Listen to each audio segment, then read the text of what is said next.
بسم الله، الحمد لله، والصلاة والسلام على رسول الله. أيها السيدات، أيها السادة،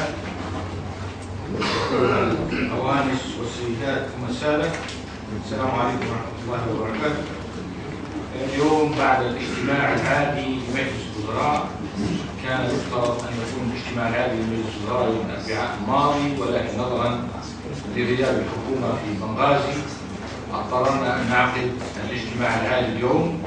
فعقد مجلس الوزراء اجتماع لدراسة بعض المسائل والقضايا، أولها الوضع الأمني العام في البلاد، الذي شمل نقاش ما تعرضت له البلاد في الأسبوعين الماضيين، خاصة التفجير الذي حدث في مستشفى الجلاء في بنغازي وما سبقه ولاحقه من تفجيرات في مناطق مختلفة. سيتولى السيد الدكتور عوض البرعصي النائب رئيس الوزراء لشؤون الخدمات سيتولى الحديث في هذا الموضوع باعتباره الشخص الذي يتولى مهمة متابعة قضايا بنغازي وما حولها. ثم سيتولى السيد الوزراء تباعا الحديث عن بقية الموضوعات كل فيما يخصه. ناقش مجلس الوزراء اليوم عدة قضايا من ضمنها الوضع الأمني كما قلت، ثم درس قانون مقدم من السيد وزير العدل بشأن المغتصبات والمعنفات من بناتنا، اللائي بكل تأكيد الحكومة ورئيسها بدرجة أساسية يعلمون أشد الألم في حالهن، ونأمل أن نستطيع أن نخفف عنهن بعض ما لحق بهن، لأن على قدر ابتلائهم وصمتهم وصبرهم ينبغي أن نهتم بأوضاعهم. وبالتالي سنقيل هذا القانون على المؤتمر الوطني العام لإقراره، وقد طلبنا في الميزانية الاستثنائية بند خاص يتعلق بمعالجة أحوالهن، فنرجو أن يعيننا الله على أن نخفف عنهم بعض الألم وبعض المعاناة. من ضمن الأشياء التي تم نقاشها هو استكمال إجراءات تفعيل البلديات والمجالس البلدية، وأنا أدعو المواطنين في جميع أنحاء البلاد إلى التحرك، خاصة المجالس البلدية المحلية باعتبار هي الجهة المعنية، بترشيح من كل منطقة 10 أشخاص ليختار منهم لجنة الانتخابات المركزية بوزارة الحكم المحلي، تختار منهم لجنة فرعية تشرف على انتخابات المجالس البلدية والجمداء. فالجميع مدعو على المجالس المحلية أن تقوم بدورها في هذا الأمر، وأن لا تستعجل هذا الأمر، لأن الانتخابات كل بلدية ستتم فيها على انفراد، ليس بالضرورة أن تكون انتخابات في ليبيا بكاملها، يمكن أن نبدأ ببنغازي أو بسبها أو بالكفرة أو بأي منطقة تكون قد وصلت إلى جاهزية تمكنها من إجراء العملية الانتخابية. طبعا سينتخب المجلس البلدي والأمين، وأي منطقة تنتخب عميدها ومجلسها البلدي سيتم على الفور توقيم ملاك البلدية بمختلف أقسامها وموظفيها، ويفتح لها حساب وتسير لها ميزانيتها حتى تبدأ في العمل. وبالتالي قضية دعم المشروعات وتفعيلها ستكون بوجود البلدية، وبالتالي نأمل من الجميع أن يعجل إذا أرادوا أن تصل إليهم الخدمات. نبهت السيد وزير الحكم المحلي بهذا الأمر، وجميع أعضاء المجالس المحلية الذين زارونا هنا في مجلس الوزراء أو الذين التقينا بهم في مختلف المناطق كررنا هذا القول لهم مرارا. وأدعو المدن الكبرى مثل طرابلس وبنغازي ومصراتة وسبها ودرنا والبيضة والزاوية وغريان وغيرها من المدن التي لها بلديات سابقة، أدعوها إلى الإسراع بهذا الموضوع، والتأخير بهذا الموضوع سيكون مضر. أيضا من الأشياء المهمة التي أود أن أشير إليها، نحن كثر الكلام عن القمامة وعن انتشارها في كل المناطق، وعندما يكون الحديث عن القمامة يأتي اسم رئيس الحكومة والحكومة على الأفواه أو في حديث الناس. وأنا من البداية اتصلت بمختلف الأداة بالمجلس المحلي في طرابلس وبالمجالس المحلية الأخرى، كنا نود أن نأتي بشركات أجنبية نكلفها تكليف مباشر لمعالجة هذا الأمر، ولكن وجدنا بأن هناك عمال في شركات النظافة ينبغي أن نراعيهم، وتولى المجلس البلدي في طرابلس والمجلس المحلي في طرابلس مسؤولية الاهتمام بهذا الموضوع، ونحن بانتظارهم. لكن إذا رأينا أن الأمر قد يأخذ أطول مدى فقد نضطر إلى الإجراء الاستثنائي وهو التكليف المباشر لشركة تتولى هذا الموضوع، قد تكون أجنبية قد تكون عربية، لكن لا نستطيع أن نأخذ التوفيق الأيدي. الآن تفويضات الميزانية تتم الإجراءات بها وستسير الأموال لمختلف الجهات، وعلى هذه الجهات أن تباشر دورها. فيما يتعلق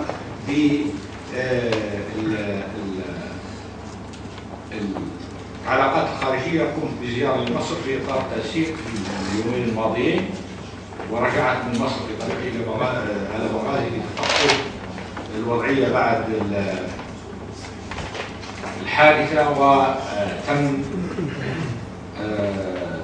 الحمد لله كان جميع الوزراء متواجدين هناك، ومعظم الوزراء والسيد الدكتور عوض البرعسي نائب رئيس الوزراء، كذلك كان السيد رئيس المؤتمر مع عدد من أعضاء المؤتمر هناك، تابعوا الأمر وزاروا أسر الضحايا وقاموا بواجب التعزية، وأيضا قمت أيضا بنفس المهمة، والحمد لله الأوضاع في بنغازي الآن في أحسن حال. وأود أن أحيي مجددا الجماهير في بنغازي التي قابلت هذا الحدث بقدر كبير من ضغط النفس، وقابلت هذا الحدث بالإصرار على التمسك بالدولة والتمسك بالحكومة وإكبار وتثمين دور الشرطة وإكبار وتثمين دور الجيش والصاعقة. وأيضا أحيي أن مجموعات الدروع التي موجودة هناك التقت مع قيادات الجيش والشرطة وأوجد قدر من التنسيق مهم. فيما يتعلق بالعلاقات أيضا التقيت بالسفير القطري الأسبوع الماضي وجاءني مرة أخرى. الإخوة في قطر مستائين من عملية الحديث عنهم بهذه الكيفية، وهم ناس ساعدونا، وأنا حاولت أن أتحقق من أن فعلا هل لقطر دور في عملية يعني عدم الاستقرار في ليبيا، ولكن لم أستفيد أي دليل على ذلك. والشيء اللي ودي أن أتوجه به إلى مواطنينا وإلى أهلنا، إذا كان المواطن الليبي، إذا كان شخص ليبي مستعد أن يتأثر بدولة من أجل الضرر ببلاده، فالعيب فينا ليس العيب من يأتي سواء قطر أو غير قطر. إذا كان عندنا مواطنين مستعدين أن يتأثروا بآخرين ويقومون بأعمال ضد بلادهم، سواء كانت تفجير أو تشويش أو نيل من الحكومة أو أي شيء، العيب ليس في الناس، العيب فينا نحن اللي نقبل بهذا الأمر. المواطن الليبي الذي يسمح لنفسه أن تؤثر عليه دولة أخرى، تدفع له فلوس ولا تعمل له أي شيء في سبيل أن يكون مواطن، هو الخلل فيه ليس في القطريين.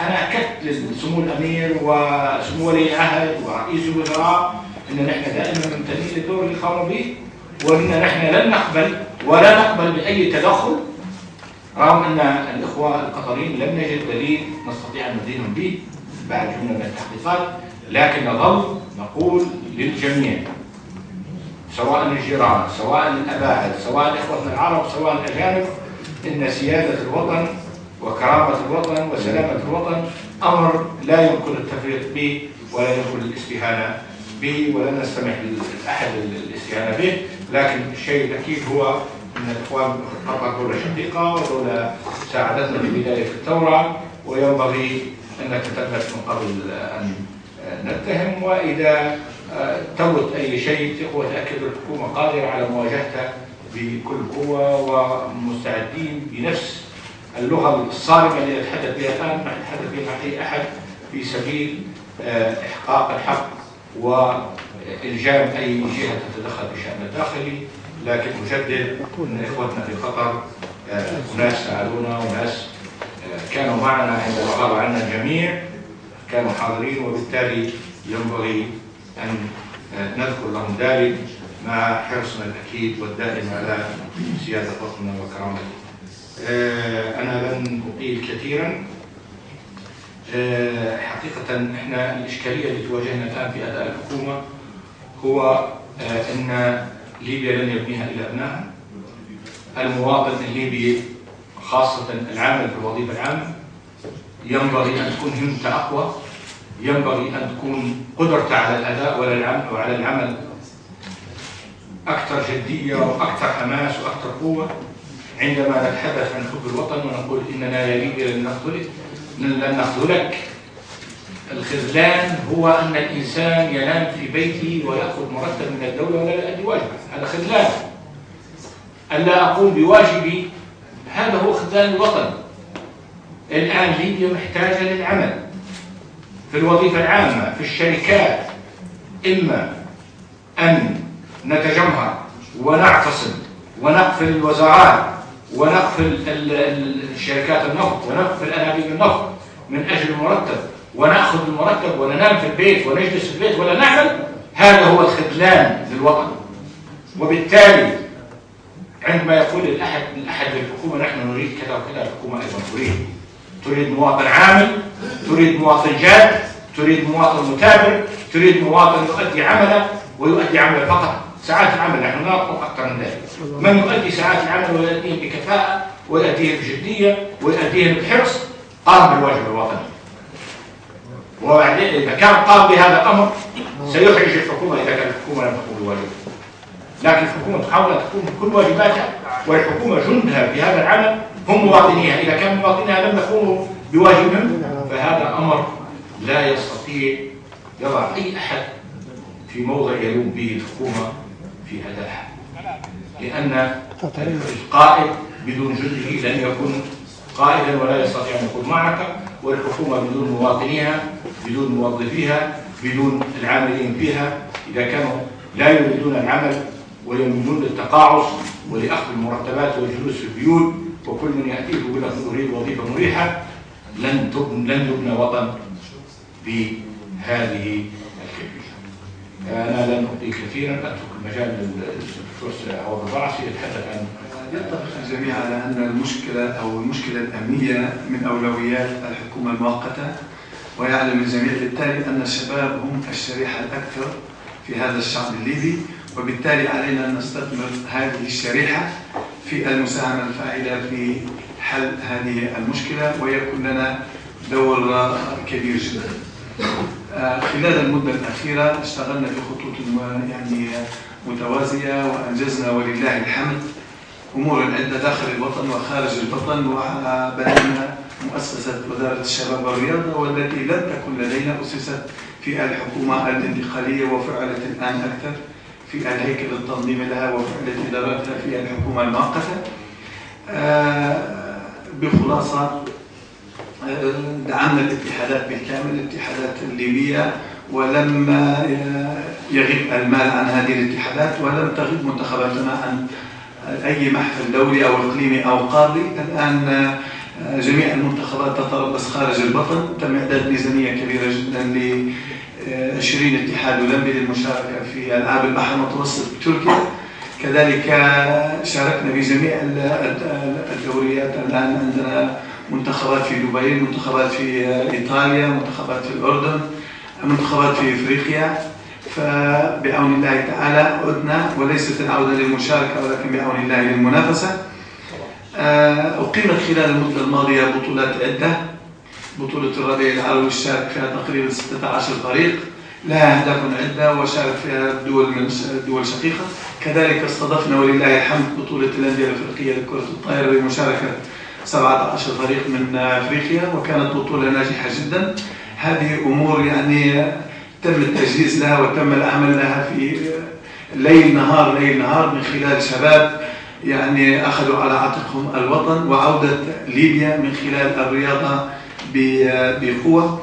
في هذا الصيف اعتبارا من شهر يونيو القادم، الآن نحن لدينا تقريبا 18 لجنة على مستوى ليبيا، كل لجنة تتألف من 20 إلى 40 شخص يعملون ليل نهار. ستنطلق المعسكرات والمخيمات والرحلات الداخلية والخارجية والمصايف، وكذلك دورات إعداد تدريب تواصل، إعداد قادة، دورات تدريبية بعد انتهاء الموسم الدراسي لجميع الشرائح الابتدائية والإعدادية والثانوية إلى آخره.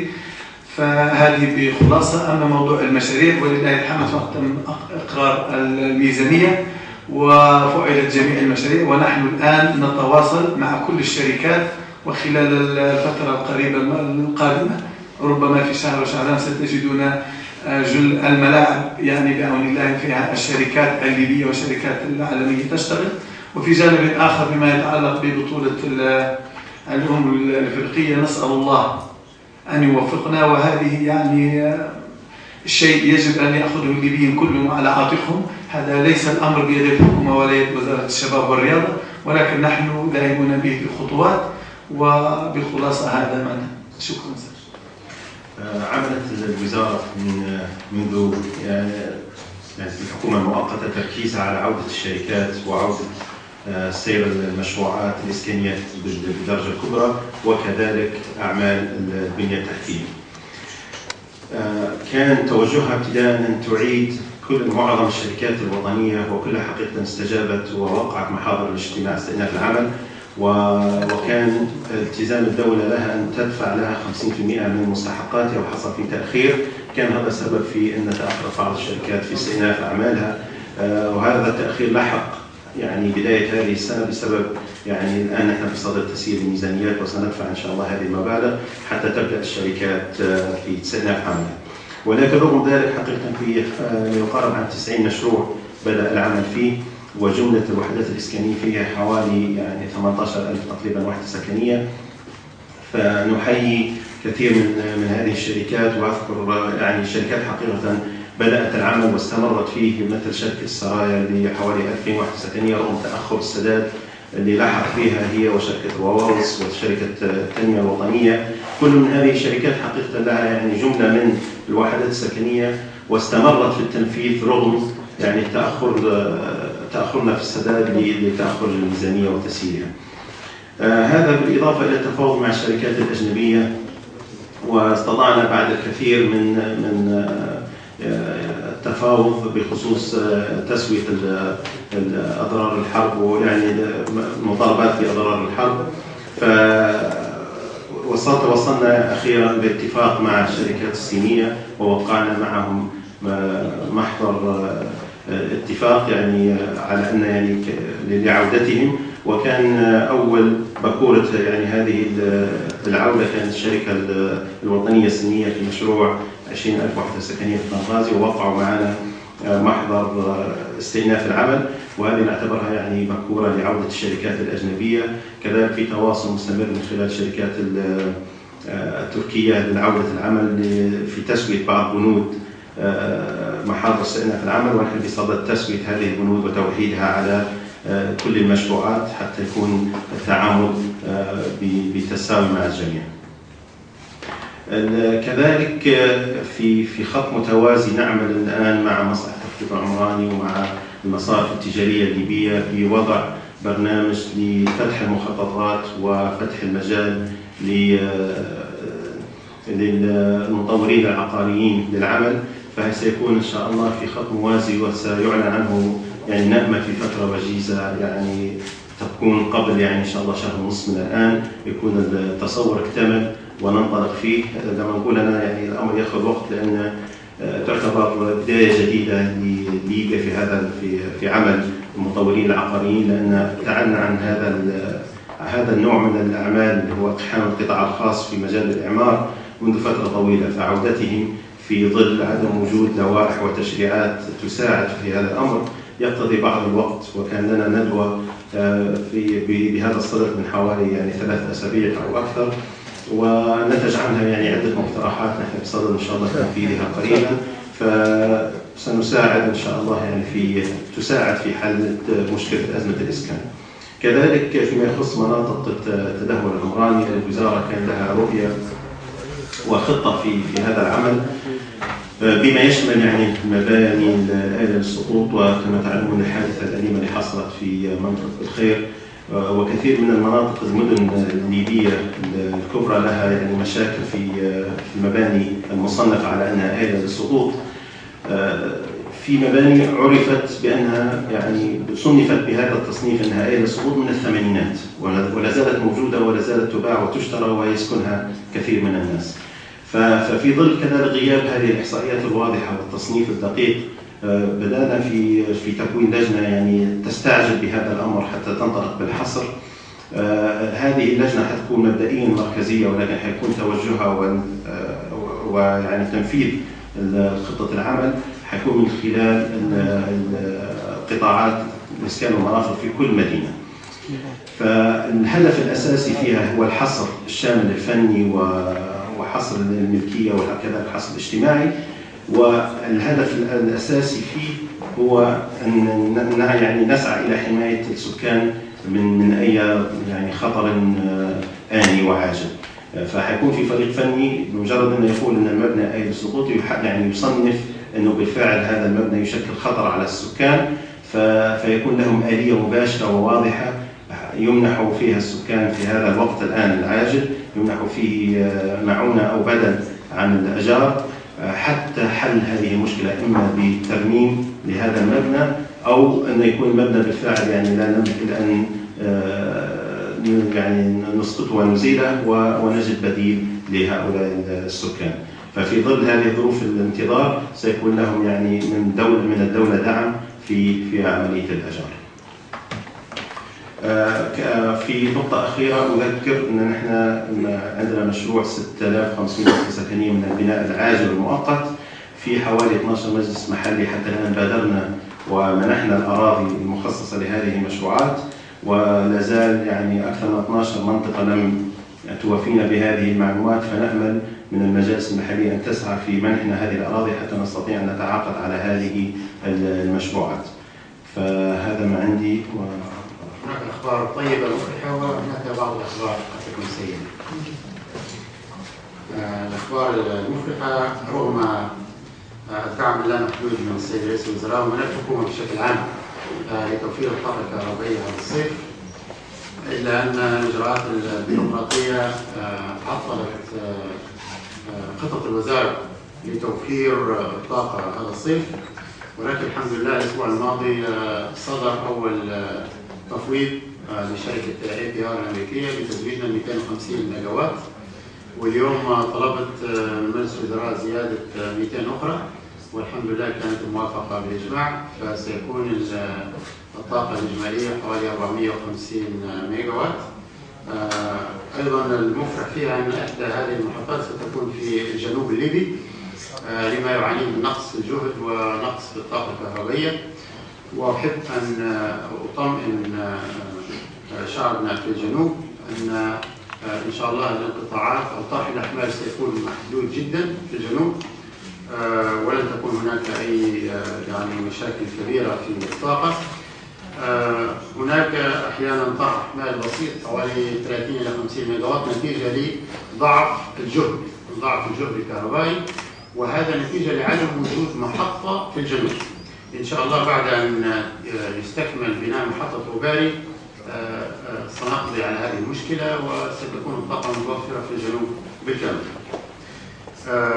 هناك عقد آخر مع شركة أخرى ما زال متعثر إلى حد ما في أروقة الدولة، ونتمنى أن ننتهي منه مبكر قبل فوات الأوان. بعض الأخبار السيئة وهو خروجات مفاجئة لبعض المولدات حدث في الأسبوع أوائل الأسبوع هذا، ارتفع درجة الحرارة فخرجت إحدى المولدات في الرويس، تبعتها مولد في خمس. أول أمس خرجت واحدة في شمال بنغازي تبعتها أيضا في خمس. ولكن هذه أمور تقنية تحدث بين الحين والآخر وليست أمور دائمة. العمل جاري، وأريد أن أؤكد هنا أن موظفي وعاملي وفنيي شركة العمل الكهربائي يعملون ليل نهار لتوفير هذه الطاقة، والأمور إن شاء الله ستسير من أحسن إلى أحسن بإذن الله تعالى. الشيء الثاني اللي أحببت أن أتحدث عنه هناك هيكلية عرضت من قبل شركة العمل الكهرباء بإنشاء 6 فروع، وما أريد أن أؤكد عليه هنا أن وزارة الكهرباء لم تعتمد هذه الهيكلية بعد ولم تعتمد هذه الفروع، وسياسة الوزارة أنها تنتظر هيكلية الحكم المحلي بالمحافظات والبلديات، ثم من بعد ننتقل إلى إما فروع أو دوائر في توزيع الطاقة الكهربائية على المدن حسب المحافظات وحسب البلديات، ولكن لن تكون غير متوافقة مع الحكم المحلي في الدولة الليبية. هذا ما عندي وأشكرك. فيما يتعلق بالتعليم العالي، مقدمة بسيطة لا يخفى عليكم لإعدام الجودة في التعليم العالي، وهذا أمر ليس بخاف على أحد ولا هو بجديد، بل هو أمر موروث. إضافة إلى ذلك سقف التوقعات للمواطن الليبي بعد الثورة مباشرة، إلى جانب الضعف العام الذي يعتري الهيكلية الإدارية والتنظيمية في الدولة بشكل عام. وحتم هذه الأشياء نوع من التعاطي مع المشاكل التي قد تعترضنا.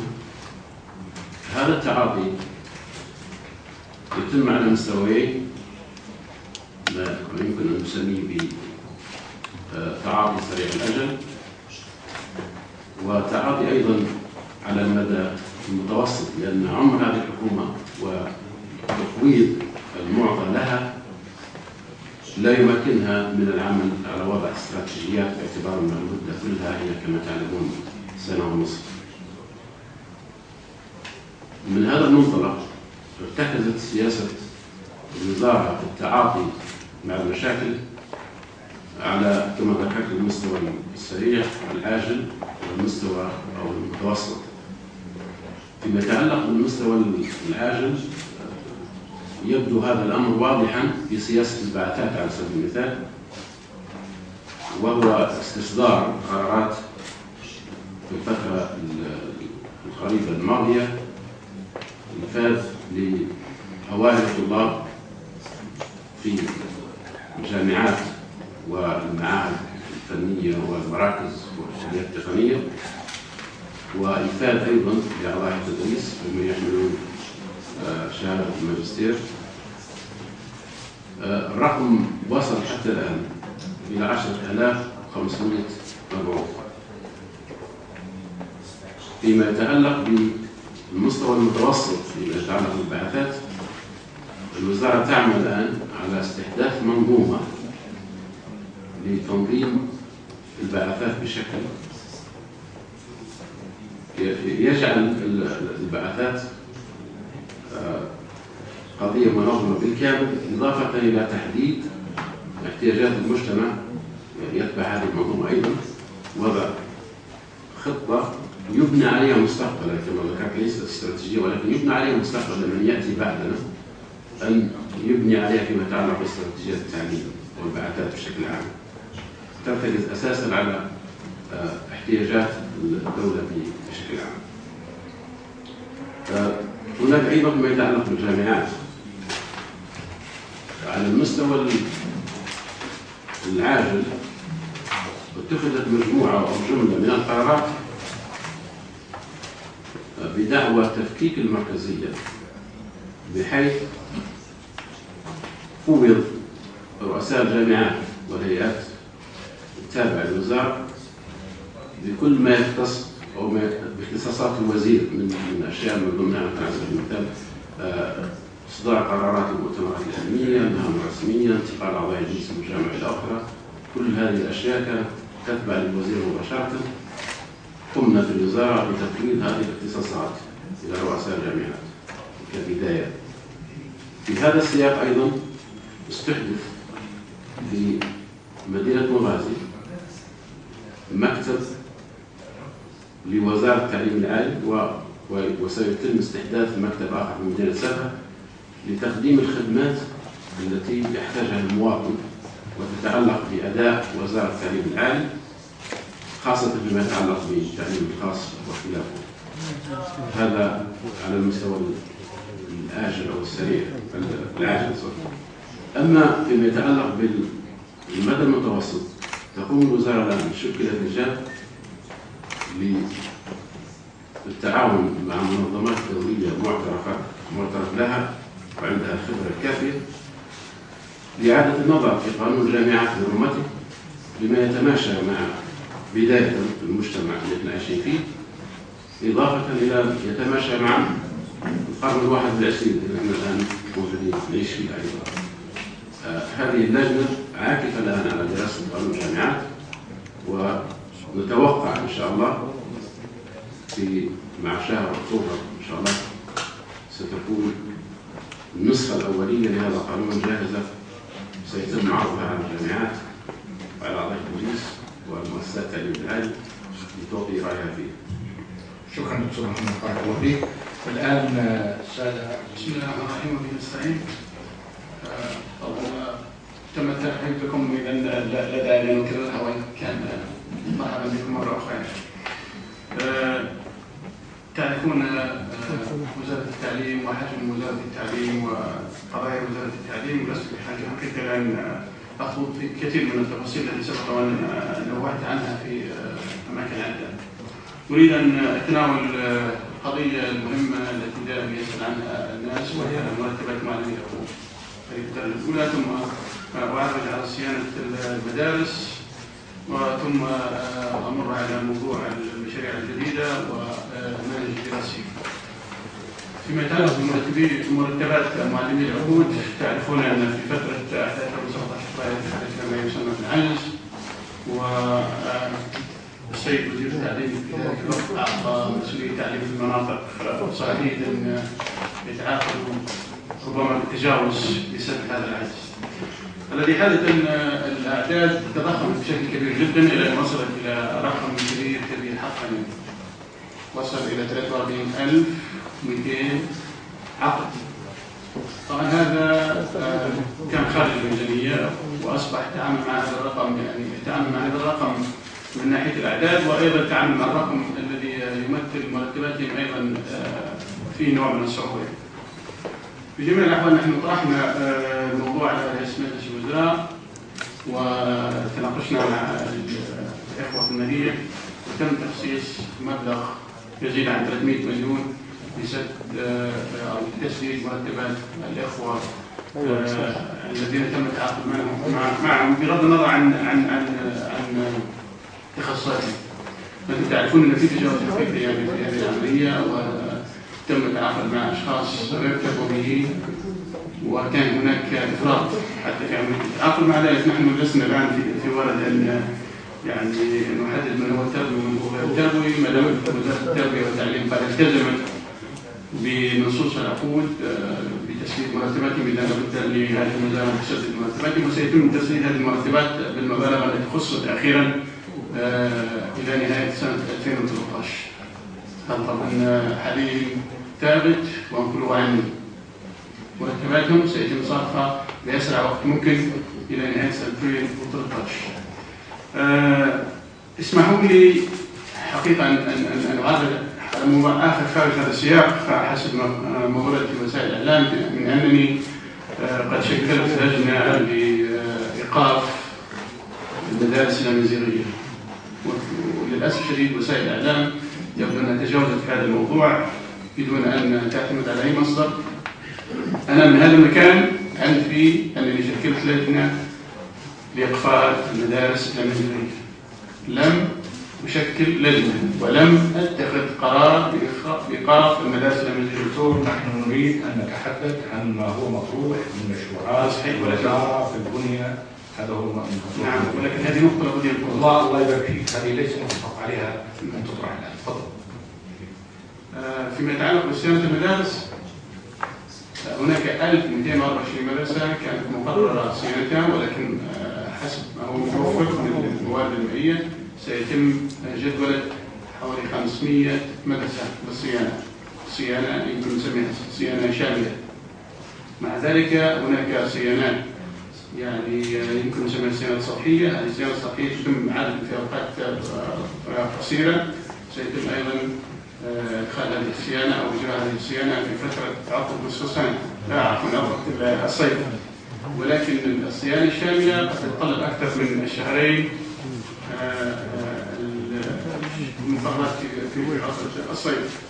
إذن هناك 500 مدرسة ستخضع للصيانة في 2013.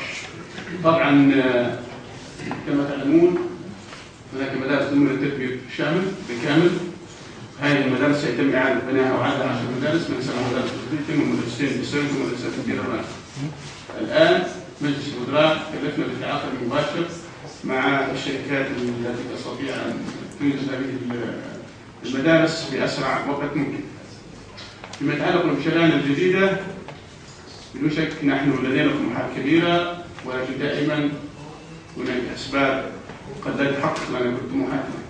ما نستطيع أن نقوله في هذا الصدد هناك مشروع ما يسمى بالتعليم الإلكتروني.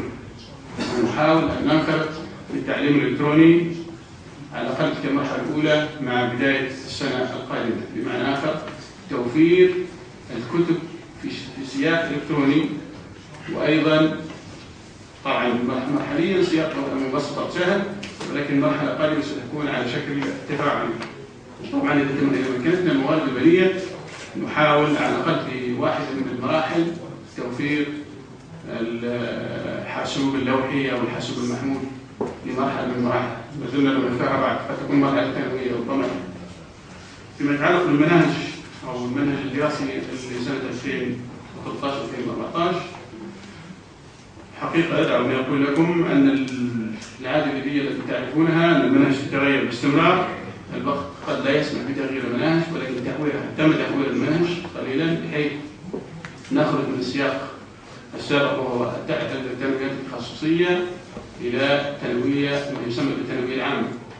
طبعا هذا الموضوع لم يدرس دراسة جيدة، ولكن على أقل تقدير نحن قد توصلنا إلى إمكانية إقرار التنوية العامة التي بلي فيها من السنة الماضية، وطلاب السنة الأولى الثانوية ينتمون إلى التنوية العامة. السنة القادمة سينتمي طلاب السنة الثانية التنوية العامة في 3 مسارات معروفة ومحددة وواضحة، هي المسار تنوية علمي، ومسار تنوية أدبي، ومسار تنوية اقتصادي. المناهج هناك لجنة تعمل يمكن أن أقول على مدى بعيد تحاول أن تفرز المناهج بالكامل وإزالة وإزاحة المادة التي تتميز بعدم الأهمية أو ما ممكن نسميها مادة الحشوية. وطبعا وهي في عملها هذا تستفيد من كل الخبرات العالمية بما فيها خبرة منظمة اليونسكو. هذا ما عندي. بارك الله فيك دكتور محمد حسن. نحن حدث حادث التفجير في مدينة بنغازي عند تمام الساعة 22 يوم الاثنين 13/5/2013. طبعا نحن على طول بعد ما حادث التفجير تحركنا كحكومة، وكنا متواجدين في بنغازي مع السيد وزير الداخلية والسيد وزير الدفاع والسيد وزير العدل والسيد وزير الزراعة والسيد وزير الحكم المحلي، وكان وزير الصحة أيضا معنا، وأيضا نخبر من أعضاء المنظمة العام الدكتور محمد خليل الزروق والدكتور عبد الرحمن البن. طبعا كنا ذهبنا إلى بنغازي. طبعا الحدث اللي صار حصل فيه تهويل كبير جدا في عدد الضحايا، سواء عدد قتلى أو عدد الجرحى، فكان في تهويل وكان في احتقان كبير في الشارع، وضخمت بشكل أدى إلى أن بدأت الناس متأثرة جدا بحجم الأخبار. فوجدنا نحن كحكومة لابد أن نكون متواجدين في قلب الحدث. طبعا أول ما وصلنا بنغازي كان عقدنا اجتماع مع السيد رئيس الغرفة الأمنية المشتركة العميد محمد الشريف، وأيضا أخ مسؤول الأمن الوطني ومسؤول الاستخبارات ومسؤول البحث الجنائي، وبدأنا أيضا وكان معنا آمر الصاعقة، فكانوا مجموعة معنا، وبدأنا نبي نستوضح الأمور. وصلنا إلى أن عدد القتلى كان في ذلك اليوم عدد القتلى 3. أحد الأول تعرفنا عليه المرحوم فرج ماضي، واثنين كانت أشلاء، وأيضا عدد الجرحى 14 جريح. ثم طبعا تأكدنا أن الموضوع في ذلك الوقت كنا نقول أنه هو كل القرائن تدل أن الحادث عرضي، وطبعا في هذا الكلام أثبت لاحقا أن الحادث عرضي ولم يكن مدبر. وحدث نوع من الهدوء في الشارع، ونزلت تلك الليلة أخذنا احتياطات أمنية، نزلنا الصاعقة في شوارع بنغازي، والناس طبعا استبشرت بذلك خير. ثم كان في قرار صادر من المؤتمر الوطني العام، قرار 47 سنة 2013. هذا القرار قمنا بتفعيله ثاني يوم كان يوم الثلاثاء، في قرار من حسب المادة الثانية في القرار المؤتمر العام أن تشكل لجنة للغرفة الأمنية المشتركة ويسمى أعضائها، وتم إصدار قرار بتوقيع السيد وزير الدفاع والسيد وزير الداخلية، وأنشئت الغرفة برئاسة العميد ركن محمد بكر الشريف أمام القوات الخاصة رئيسا، والعقيد ركن يونس العبدلي ممثلا عن الجيش الوطني عضوا، والعقيد الصادق مفتاح اللواطي مدير الأمن الوطني، والعقيد إبراهيم السنوسي عقيلة جهاز المخابرات العامة عضوا. طبعا مهام الغرفة الأمنية المشتركة موجودة في قرار المؤتمر الوطني العام. طبعا لا ننسى دور مجلس محلي بنغازي، كان له دور كبير جدا معنا في هذه الظروف اللي مرينا بها. طبعا على طول ثاني يوم بدأنا في تفعيل الغرفة، والأخوة الوزراء مجموعة ذهبت لزيارة الجرحى في المستشفى، وأخوة وزراء ذهبوا لزيارة القيام بواجب العزاء، وأيضا نحن كنا موجودين مع أعضاء الغرفة الأمنية بحيث نحن نتابع في الأمور الأمنية ونحاول نأمن بنغازي ونرجع الثقة إلى أهلنا في بنغازي أن الأمور على ما يرام. استمرينا في عملنا هذا. كان زيارة المؤتمر الوطني العام في ذلك اليوم يوم الثلاثاء مع السيد رئيس المؤتمر الوطني العام وأعضاء المؤتمر الوطني العام، التقينا وأبلغناهم بآخر التطورات. وطبعا اليوم اللي بعده كان السيد رئيس الوزراء جاء من مصر، والتقينا مع مجلس محلي بنغازي وأيضا مؤسسات المجتمع المدني في بنغازي، وكانت الرسائل واضحة أن الحكومة داعمة لأهلنا في بنغازي، ونحن سنأخذ كل التدابير اللي نحن نقدر نأخذها لاسترجاع الأمن واستقبال الأمن في مدينة بنغازي.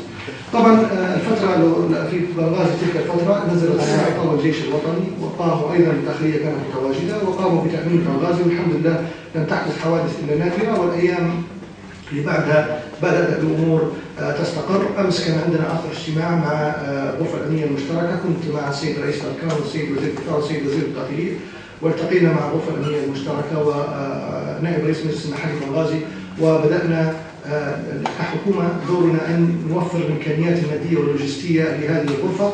اليوم في اجتماع رئاسة الوزراء الحمد لله تم الموافقة على صرف مبلغ 15 مليون دينار ليبي كميزانية لتفعيل الغرفة الأمنية المشتركة. أيضا الغرفة الأمنية المشتركة طلبنا منها أن هي تعين ناطقا رسميا للغرفة، وتم تعيين العقيد عبد الله الشعافي كناطق رسمي للغرفة الأمنية المشتركة.